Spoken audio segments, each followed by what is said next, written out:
कोणार्क सूर्य मंदिर में पहुँचले आमिकस क्यूरी।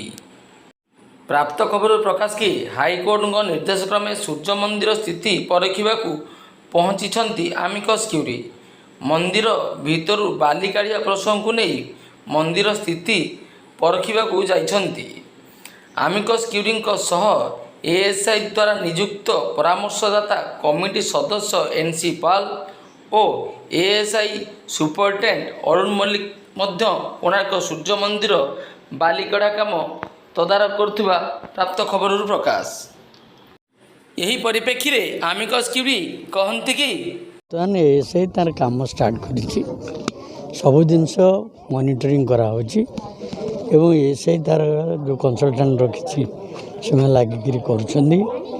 जो पर्यंत आज पर्यंत जहाँ कम हो ठीक चलती एबे एट दि मोमेंट कही हेनी कौन हम सब है स्टेज बांधे सब करेंगे भीतर खोला आम जाना कौटी अच्छे मंदिर केते सुरक्षित एबे तो आम शुणु सुरक्षित हम बोली तो भाविक गड़ा होटा एक्जाक्टली एना केमती कही हम। शुणु ASI one of the best organization of the country, you can say in the world, they are taking all steps मंदिर जमती क्षति हेनी बोली चेष्टा करें भी देखु हाईकोर्ट तरफ आसिक देखु हाईकोर्ट तरफ आम फिल कर कौन ठीक जाऊँ ना नहीं एवं आपंकर म्यूनिसिपाल भी आसती समस्त आसती।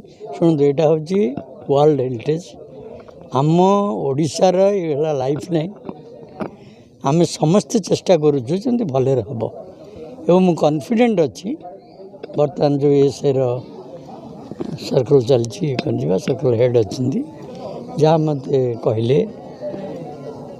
भावुची जे बाली काढ़ाटा किसी असुविधा हेनी बोली